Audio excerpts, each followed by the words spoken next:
Good old people, we are Tottenham TV here. Tottenham 2, Chelsea 1 in the last game out on tour in Sydney, Australia.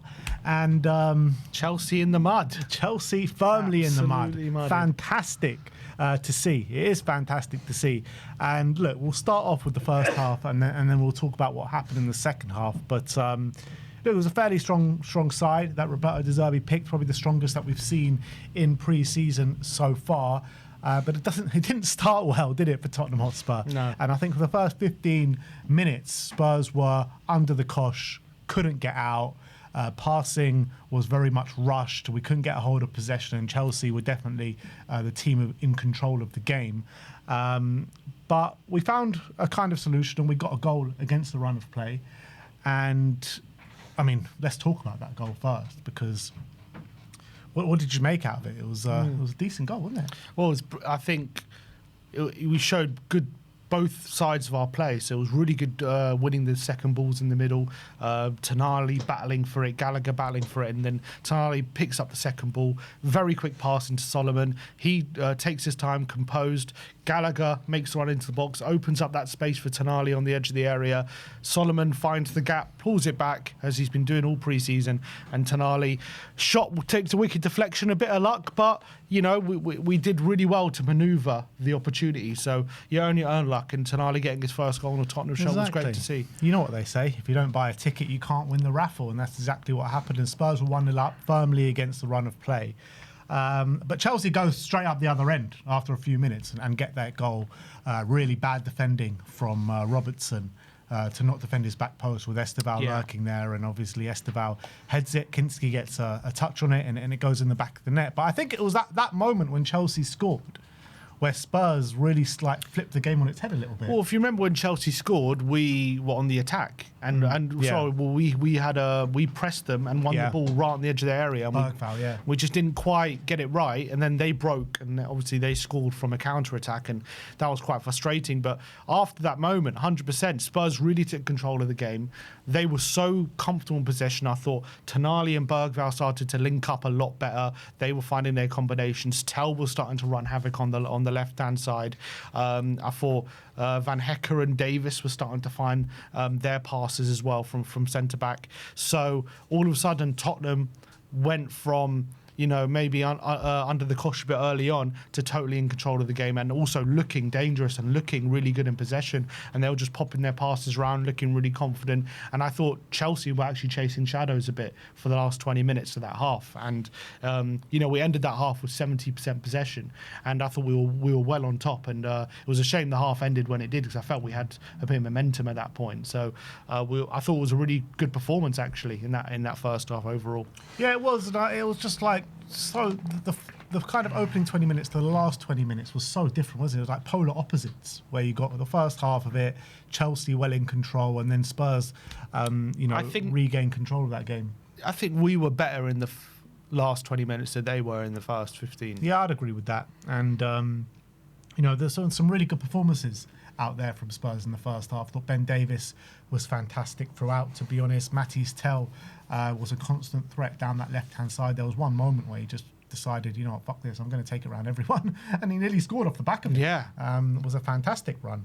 And Manuel Solomon on the right-hand side, obviously with the assist for Sandro Tonali, I thought was threatening when the ball, you know, really did go on that side of the pitch. But, you know, it is a constant theme that we've seen out of this pre-season of Manuel Solomon and Matisse Tell giving a real impact. Yeah, providing a spark in the final third. They're looking confident, they're looking sharp. But I'm really loving what I'm seeing from Tell at the moment. I think he's a constant danger. I think when he's confident enough to run at his fullback, he's causing them problems. But also when he's outnumbered, he's able to find these little passes into the box and actually link up with either the centre mid or the underlapping fullback. And he doesn't always just play it safe. He doesn't, from what I'm seeing anyway. You know, a lot of wingers, they shape up their fullback, and if they feel like, I'm not going to have the beating of him, they just play it back to the fullback and play him safe. But he actually is finding these little passes inside. He's willing to look for different options to try and hurt the opposition. So I think he's looking super confident, and it was another confidence showing from him. And Solomon as well, I thought, got a good assist. I don't think he was as threatening, but definitely looked sharp as well. Was looking to get him behind his fullback. And it was also really, really great to see Van Hecker on his debut.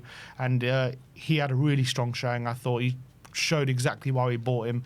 Every time there was a long ball coming his way, he was charging forward and taking no prisoners. And I thought his passing on the ball as well was really incisive and really progressive as we expect. Absolutely, and I think a bit of a sign of things to come for Jan-Paul Van Hecker.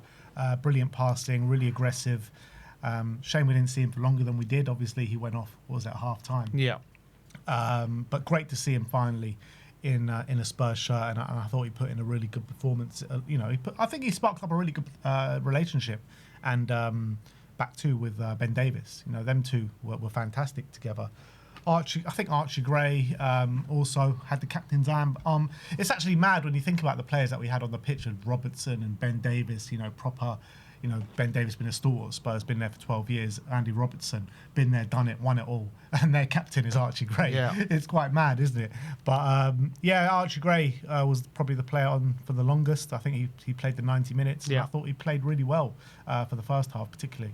Yeah, I think he had a really strong showing. Obviously, we'll get into the second half and the difficulties we had in that one. But yeah, first half, I thought he dealt with Gittins really confidently. I thought he was linking up with Solomon. He was looking like he wanted to take responsibility. Maybe having the captain's armband helped with that. So yeah, really good showing from him.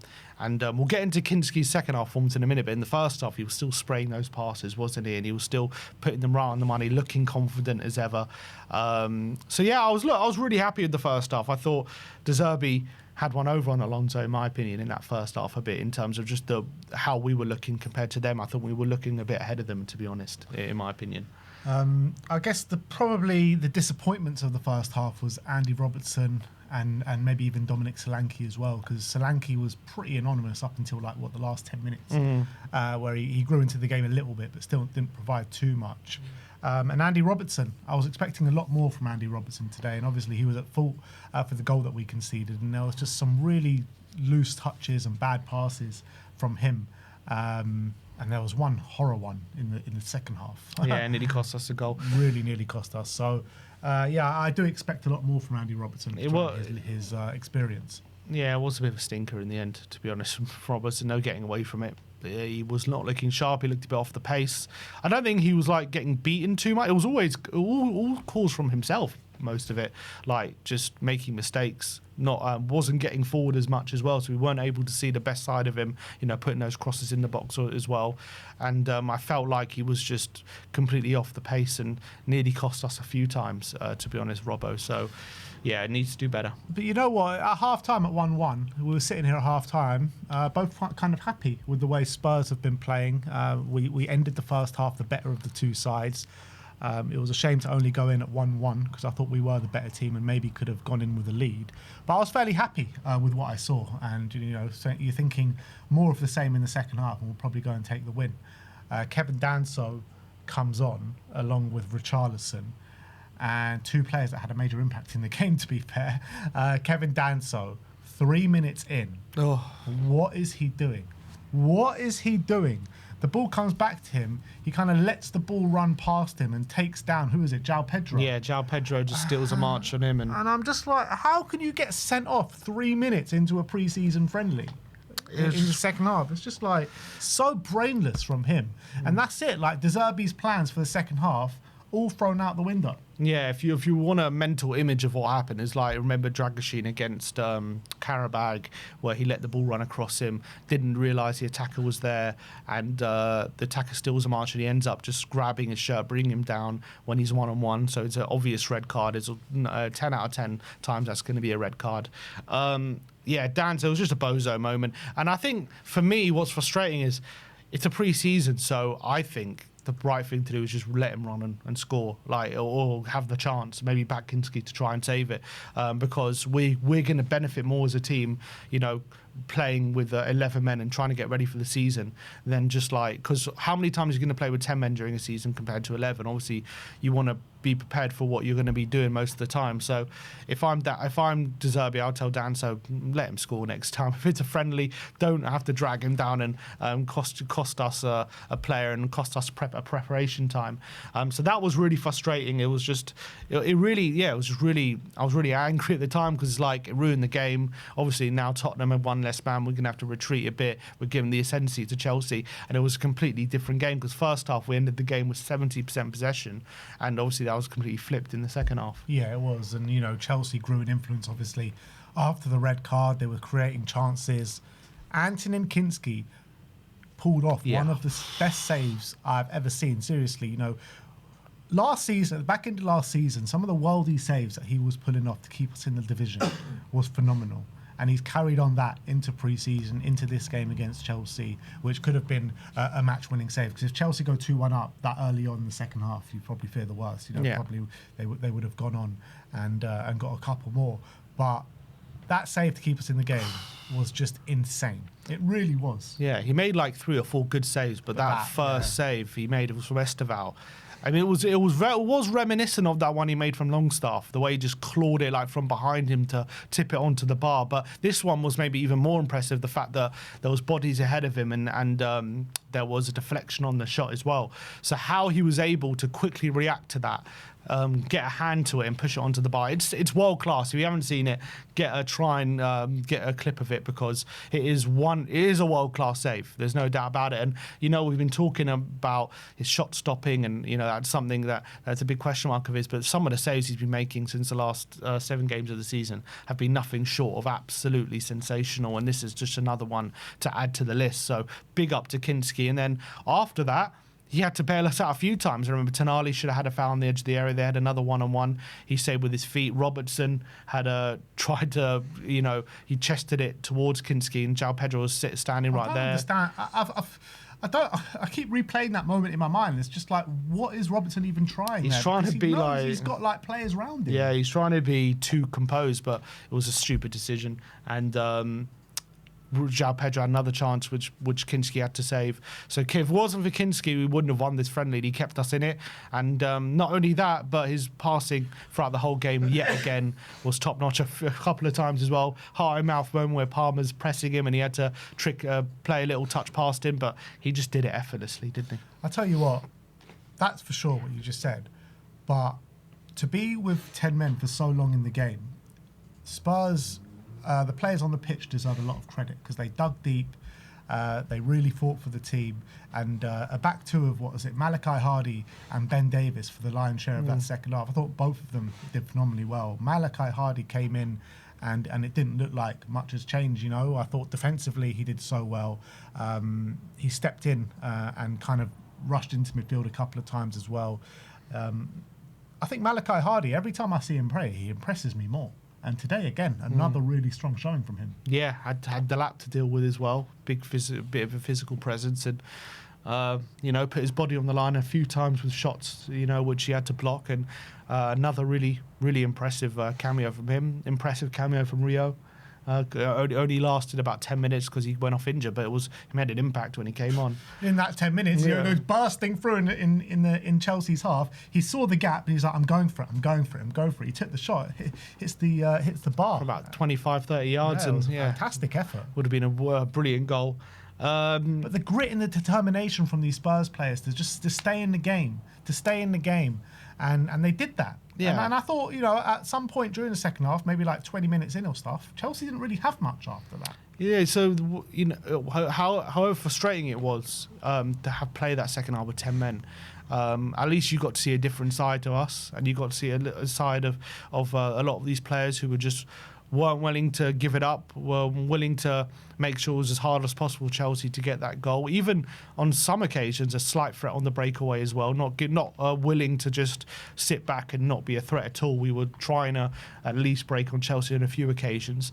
And obviously it paid off right at the end. Yeah, it did, because Jamie Donnelly, who I didn't even think was on the bench, takes a shot from 25 yards out. It hits the post, it kind of kisses the post, and it comes out to Richarlison, who had the open goal to put the ball in the back of the net. And it was very reminiscent of that goal that we scored at the Emirates a lot of years ago, when Modric took that shot, hits the post, and it fills its way to Aaron Lennon. Yeah, not quite as important. Yeah, but yeah, we'll take it. Then Rishi's right there, just on the spot. He just knows where to be. Sometimes he just has that sixth sense, doesn't he, of where to be standing when those moments happen. And he's done it twice in pre-season now. Yeah, and he got the goal, and Spurs went on to win the game. We were literally, it was one of the last kicks of the game. We were about to head to penalties, and we got that moment. We're winning the friendly with 10 men. It was a weird one. Even though it was a friendly, you just got that rush of dopamine getting that last-minute winner. You know what? Even if it was a friendly. What kind of game it is, a pre-season friendly, a cup final, a league game, third round, second round of the cup, it doesn't matter what kind of game it is. Beating Chelsea is always nice. It's always nice. I mean, especially in same that manner. as when we beat Arsenal last season in pre-season. Yeah, you know, it's always good to get one. It doesn't matter what kind of game it is. You got to win these games. So you got to get one over your rivals, even if it means absolutely nothing.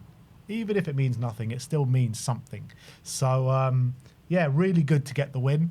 Now we go back to London, a week on the training pitch, and then a pre-season behind closed doors against Getafe. But some top performers. We didn't even mention Luca Williams-Barnett and Mikey Moore, who came on in that second half. Wasn't much mentioned, to be honest. I think with Williams-Barnett, as much as he wasn't as involved as he was in the previous games, obviously, but I think he still showed a few nice touches. Yeah, I mean, it was hard for him. I thought whenever he got the ball, he got crowded out, to be honest. So it was difficult, him on the left-hand side up against 2-3 players every time. We're down to 10 men. Him and Moore, they're all given very difficult jobs to try and hurt Chelsea while we're down to 10 men, but he did okay. I don't even think we mentioned Sandro Tonali, because I thought he played very we spoke well about today. it a bit, but yeah, I think that was a really good.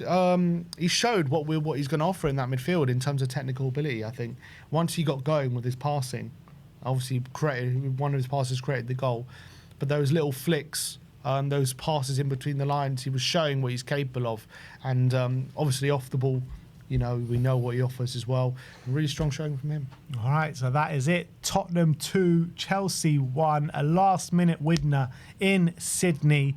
Let us know your thoughts on the game in the comment section below. But it is